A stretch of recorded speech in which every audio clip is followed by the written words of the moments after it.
Possibilities, a podcast for those who are ready to evolve into unstoppable, intuitive, and resilient entrepreneurial leaders. Every episode features successful business thought leaders who share their wisdom about insightful topics that help you amplify how you do business and serve yourself and others. Get comfortable and have fun as you listen to your host, Terry Wildemann, have lively conversation with her guest. Here's Terry. Welcome, everyone, to this episode of Awaken the Possibilities. I'm your host, Terry Wildemann.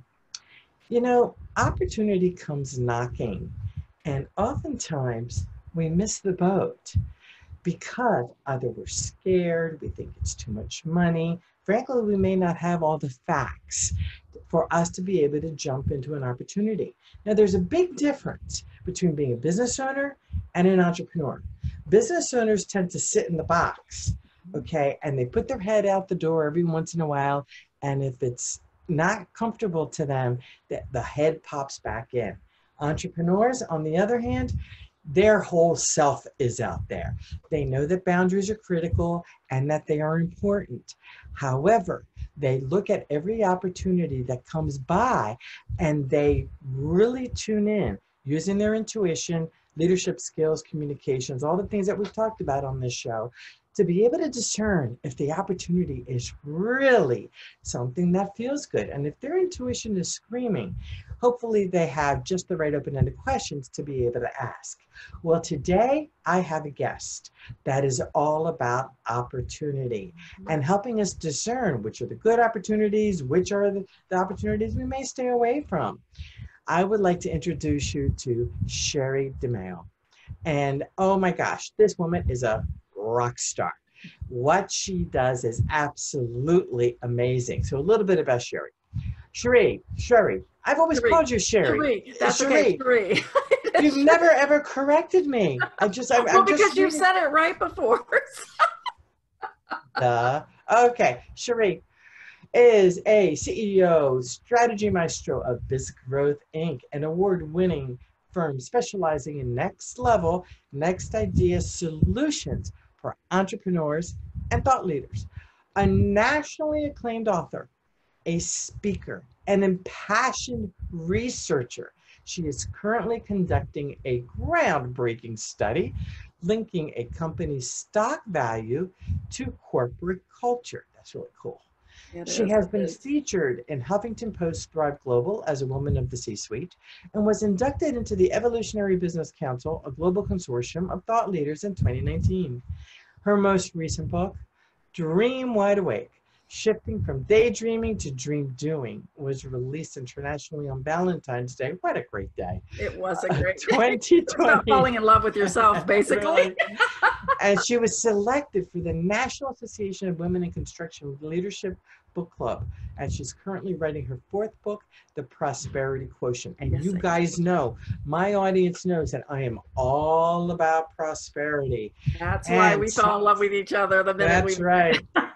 And today's discussion is about being open to opportunity in the midst of uncertainty. Because let's face it, Sherré, it is uncertain times. It really is. And you know, a lot of us are scared to take a chance on anything. Right. It is a very, it's uncertain, and because it's an uncertain time, and no one in our history has seen a time where it didn't matter who you were impacted by it.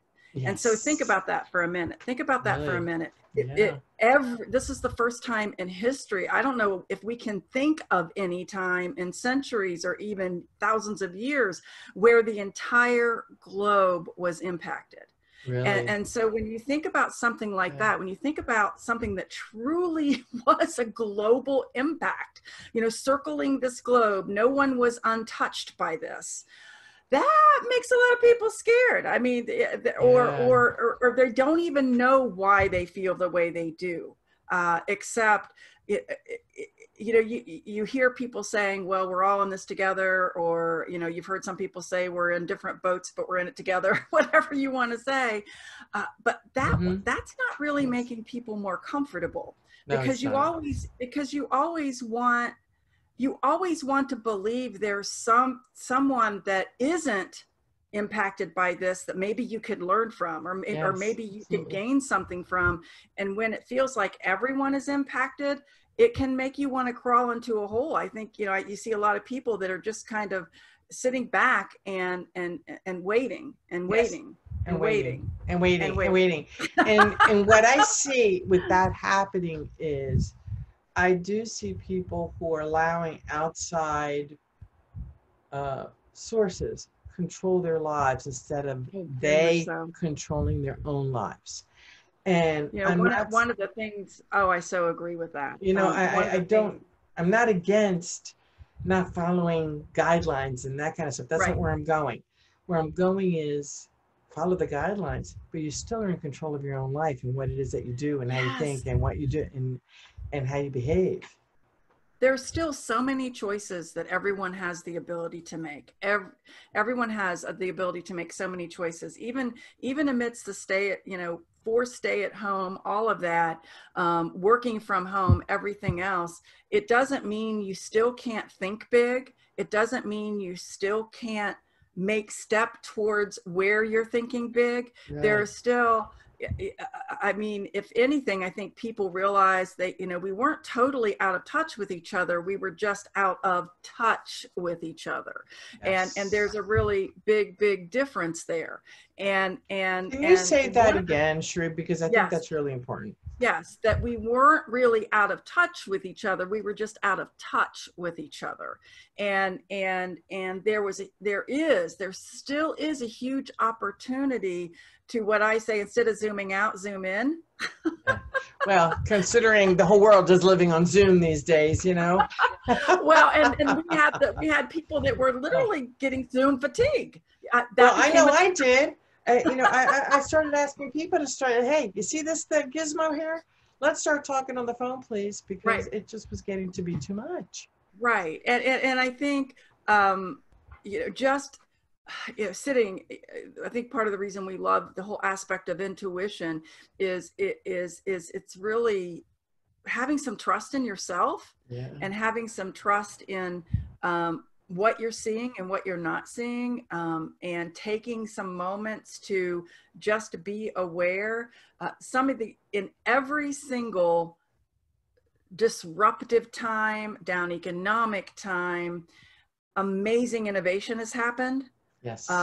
Brilliance has happened, especially in the entrepreneurial world, and sometimes they were forced. I have to give this example because this is a perfect example of what I'm talking about. Please being do. Open to opportunities because, amidst uncertainty. So during the Great Recession, there's a company by the name of Joyce Foods who does the poulet chickens and the grass-fed beef for very fine restaurants. Well, we all know during the Great Recession, those restaurants, nobody was going to restaurants and, everybody was cutting back. And so what the trend that happened was that they were laying off their sous chefs who do all the appetizers and sometimes they do, some of the pastries and things.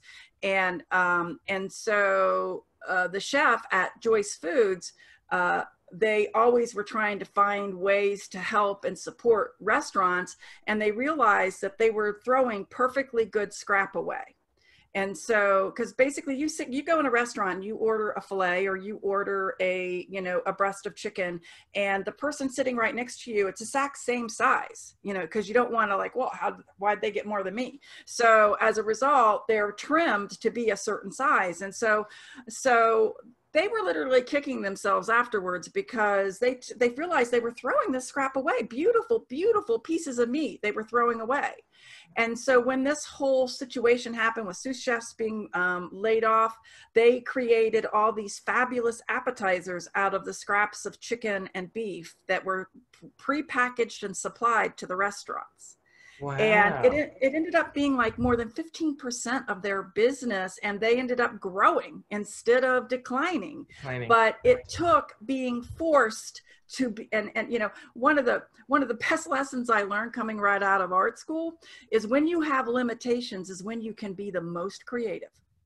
Absolutely. When you have limitations, you can be the most creative. When you have everything at your disposal, you can kind of take some stuff for granted. And you get overwhelmed.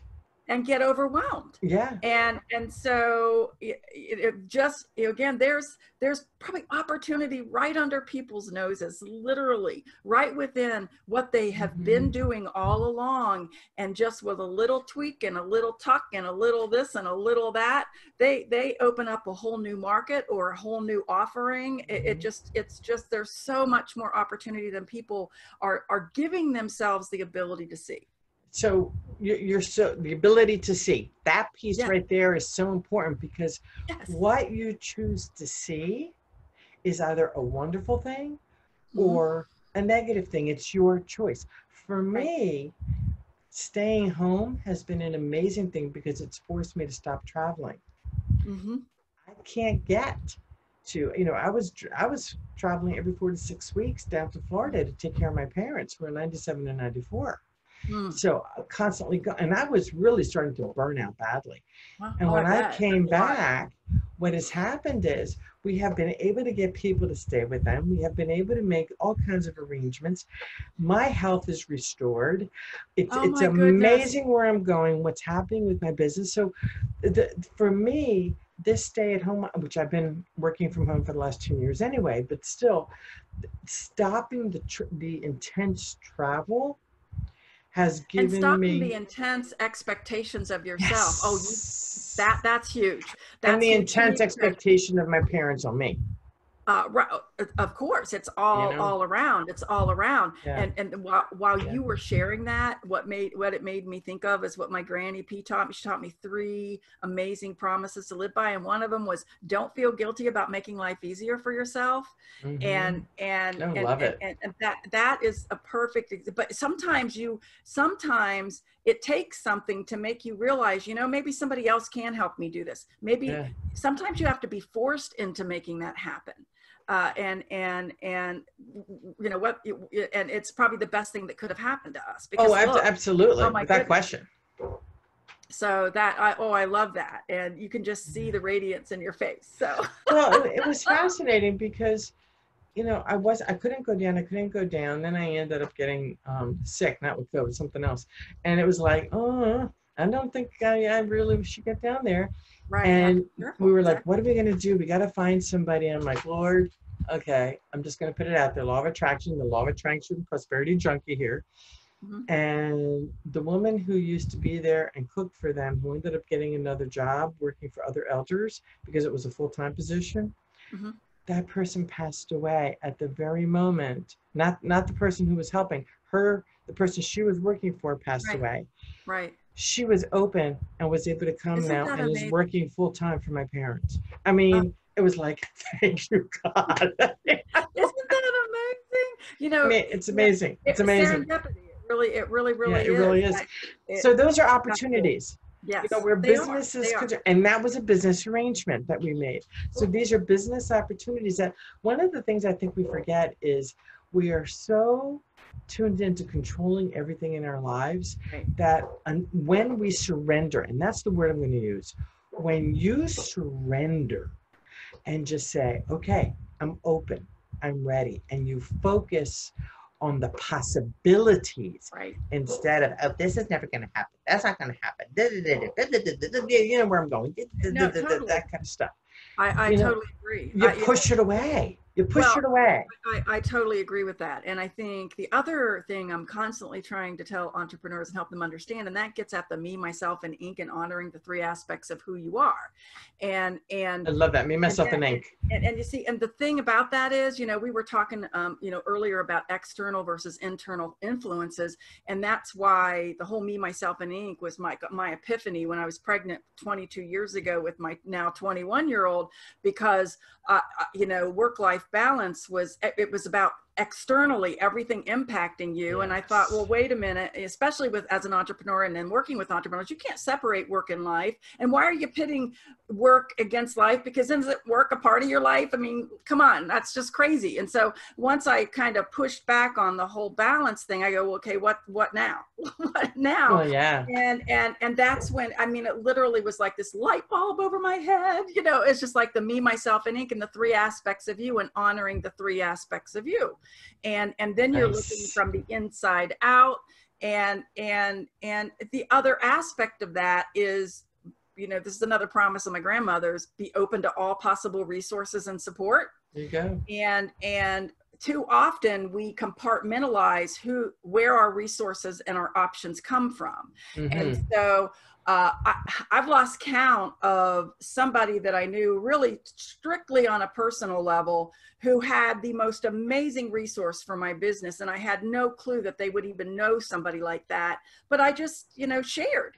I just shared what I was trying to accomplish in regular conversation. So I'm constantly telling everybody, don't think, okay, they're somebody, they're a coworker or they're a colleague, so I can only share business stuff, and they're a friend or they're a family member, so I can only share personal stuff. Big mistake. Huge mistake, because you never know who's going to know or be connected with someone or have a connection with something that could be that big, huge, wow, just made it so much faster to come to reality.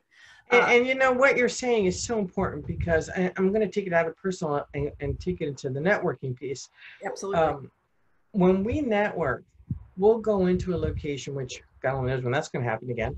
But, we talk with people or we see people, and immediately we're like, oh, well, they're not a fit for me, or they're not a fit for me, or they're not a fit for me. And we avoid the conversation. So what happens is, what you don't know is who they know. Oh, so true. Who they know. Yes. For every single person who crosses our path, they may know 5, 10, 15, 20 people who will work for you. Now, I will share with you, on LinkedIn, I am constantly getting people trying to sell me stuff. We all are. Exactly. And we all are. Yeah. And I have said no, not even accepted folks, because immediately I can feel all they're after is sell me. Right. However, there have been times when I have flipped it around and have said, okay, well, this is what I do. I'm not really interested in your product or service, but do you know someone? In those kind of situations, that doesn't really, I don't get that it works, because they're so focused on selling me without finding the solution. Right. Not even asking me, finding what my pain is. Exactly. Or nothing.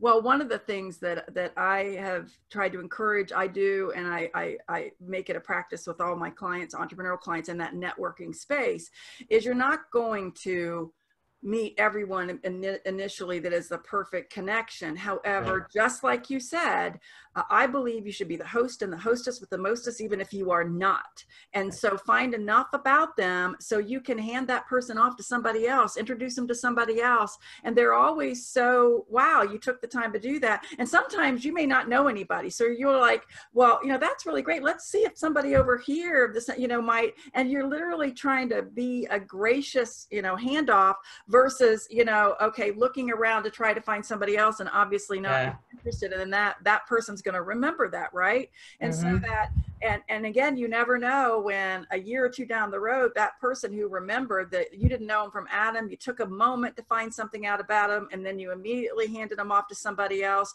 And then all of a sudden they're working for like your ideal customer. Yeah. You just never know. And you don't know. And that's the whole thing about opportunity. Opportunity can be sitting right smack in front of you. But if you have the blinders on and you step into judgment, right, without having all the facts, you shoot yourself in the foot. Totally. I like to say that opportunity doesn't knock when you're ready. It knocks when you're open. Yes.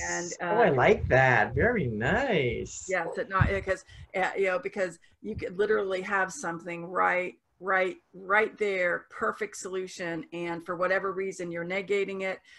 It could be, I see all the time with entrepreneurial clients there. I had a situation with a client where I was interviewing all of their different employees and team members and finding out what would be exciting for them, how they could see themselves growing in the company. And there was one in particular person that really saw themselves leading that company someday. And nice. And that wasn't even remotely on the owner's radar, but it was fabulous to learn. And I don't know if he would have ever learned that if we hadn't gone through that process. because there needed to be an openness about communication. That changed, of course, after that, just the more open communication and opportunities and everything. But that's where the big ahas, you never know also where the great resource of brilliance will come from too. And so I like to give, this is not my story, but it was handed to me and I've asked if I could use this example because it's such a powerful example of the value of anyone and everyone and their perspective and how it can change things. And this is about a rocket scientist, group of engineers trying to get, in the 1970s, trying to get a big, huge, tons and tons of rocket ship off the ground. And they had calculated with all of their calculations that they needed to get rid of 1,500 pounds. Now think about that, 1,500 pounds isn't much. Yeah. We're talking about a rocket ship, but they didn't want to take the risk of endangering the crew because they knew they knew the body weights and everything else. They had to get 1,500 pounds out of that rocket ship somehow, some way. And so out of just exasperation, this rocket scientist literally goes out wringing his hands in the parking lot. And in the parking lot is a man who is repainting the lines. He's the line painter on the parking lot. And he notices the guy just kind of talking up to the sky, frustrated, say, hey, what's going on? They start talking. And the line painter just looks up kind of in the sky towards where that rocket ship might be. And he says, I wonder what a layer of paint would weigh. And that was the answer. Just stripping a layer of paint. And so I always ask the question, I wonder, so what's your layer of paint? And that is a fantastic story. And the guy walked out, the universe provided, bam. And that's my point though. That's being open and not, like you said, not shutting yourself off. One question that I ask myself a lot when it comes to opportunities, the parable of the person's in a boat in the middle of the ocean.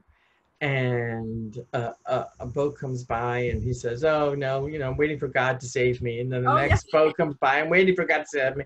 The third boat comes by, I'm waiting for God to save me. And he finally gets to the pearly gates and he says to God, why I sent you 3 boats, what's up with you? So what I do is, and I muscle test and do that kind of stuff. When I have an opportunity in front of me, I ask, is this my life preserver? Mm-hmm. Is this a boat that you're sending me?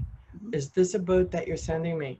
Is this a life preserver? I actually ask that question intuitively when I meditate, or I muscle test it. And if it is, I look at it much deeper. If it's not, then I step away from it. But everything is an opportunity. Everything is an opportunity. And I really think that everything has to be viewed as an opportunity. Even amidst everything that's going on right now, there are opportunities around every corner. Yes, sir. You have to be open. You have to be willing. Yes. So it's not just about being open. It's also about being willing. Mm-hmm. You have to being willing to let go of expectations from the past in order to embrace the opportunities of the future. Absolutely.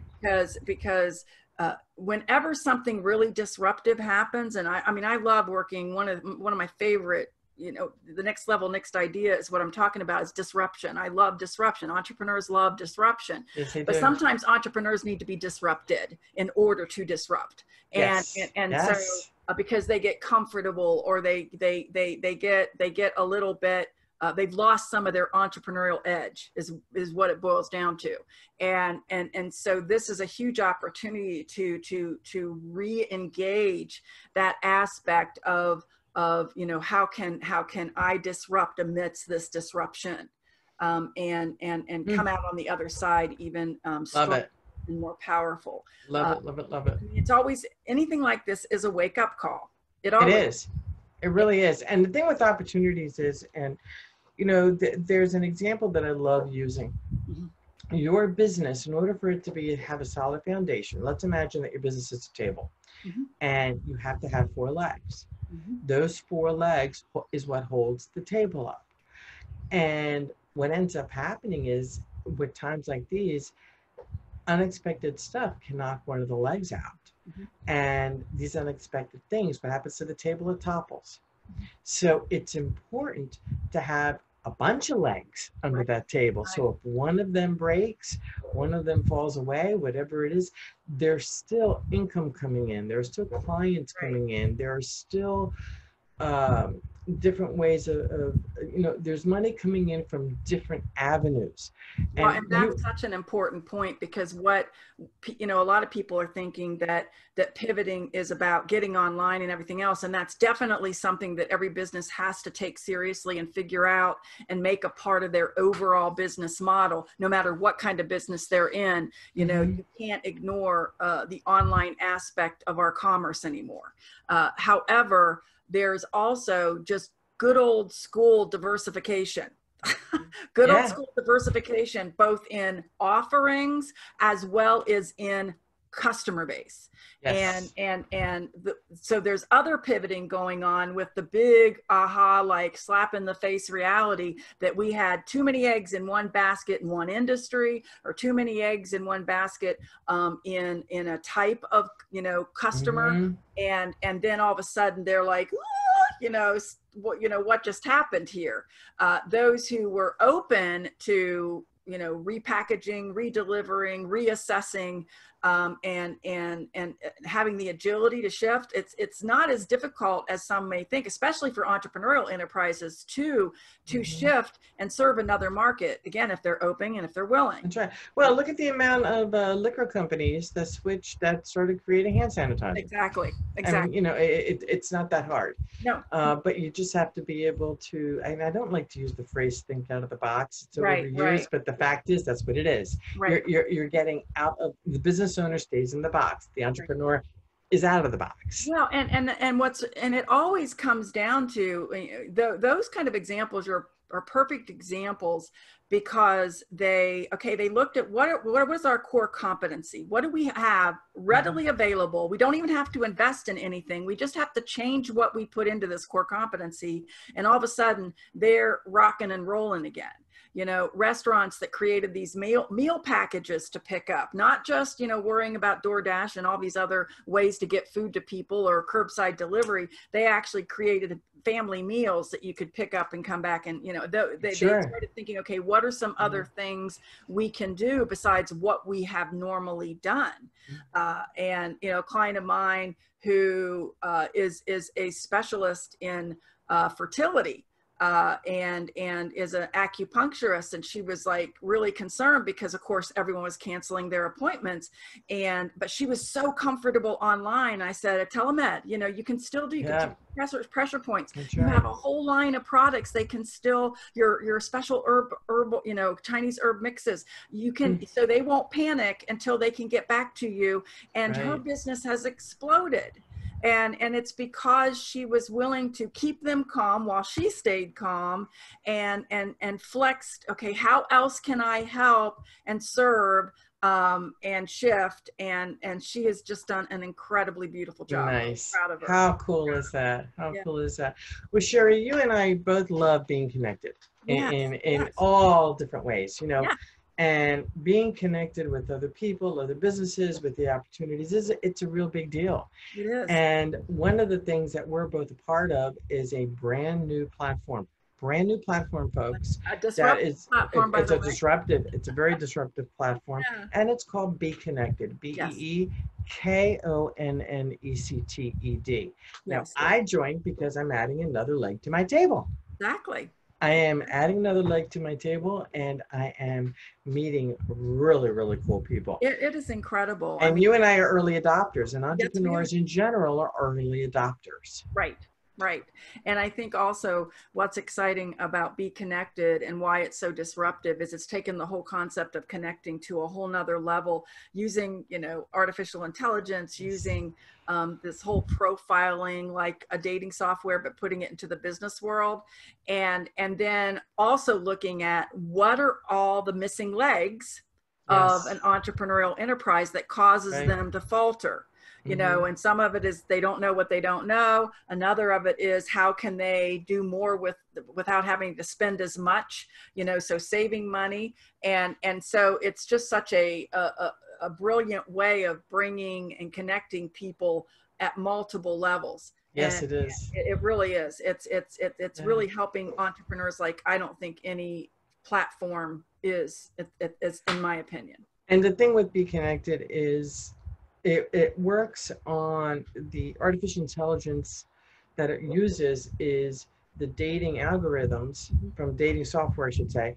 It's not a dating software, but they use the algorithms from dating software and combine it with algorithms from other platforms that are all about networking and meeting other people. So you've got these two very powerful types of algorithms coming together and marrying in a place where it becomes a business to business, a real nice business to business piece. And there's a wonderful app within Be Connected called the Connection Generator that you and I both know about, that what it does is it takes the information from your profile and it connects you with 5 to 6 other people who match the person that you're looking for, and you get to network, you get to rate them, the spam goes down. Oh my gosh, it is just absolutely out of this world. It is such a brilliant, the other thing I really love about the whole Connection Generator and how it's working, and we both are beta testing it, which is really cool, isn't it? It is. Being able to be the beta testers. And is that it's encouraging a relationship being built. So, yes. So the minute, and what's so funny is we beta tested it and then got connected with each other. We did. That was really and that's what got you here on my show. Right. So that's what, this is how powerful this is. It's BEEKONNECTED and .com. And so check it out, folks. I think you're really going to like it. So Sherré, it's time to bring things back to center and ask you, how can folks get a hold of you? They can get a hold of me by going to bizgrowthinc.com or sherredemao.com, SHERREDEMAO.com. Nice. And then I'm all over social media as well. So you are all over social media. You really are. Well, thank you so much for being here. I so appreciate all the insight and the wisdom that you shared today. Can you give us one parting word or phrase that you would like to leave the Awaken the Possibilities audience with? Well, this is one of my favorite acronyms. I've turned the word, the CANDO, C-A-N-D-O, CANDO, into an acronym. And it really ties into being open to opportunities. And part of being open to opportunities is keeping moving forward. And so CANDO stands for conscientious action nurtures desired outcomes. Nice. So very, very nice. Take a step, no matter what it is, and you'll step forward that much further. So very nice. And again, this wraps this episode of Awaken the Possibilities. And you know that you can listen to the show on YouTube at youtube.com/intuitive leadership. Just look for the playlist. You can also find us at awakenthepossibilities.com and on acast.com, where you can go and see all of the different radio platforms, podcast platforms that we are on. We've got iTunes, we've got Spotify, we have iHeartRadio, you name it, we're all over the place. So we look forward to having you listen to this amazing episode with Sherré DeMao and seeing you next time on the Awaken the Possibilities podcast. To your success. Thanks for joining us for this episode. Visit our website at awakenthepossibilities.com to subscribe to, listen, and rate our podcast on your favorite platform, such as YouTube, iTunes, Stitcher, iHeartRadio, Cashbox, and more. For events, business, mindset, and leadership coaching services and courses, visit our website at intuitiveleadership.com. We look forward to sharing more insightful episodes and wish you much success in your business and life.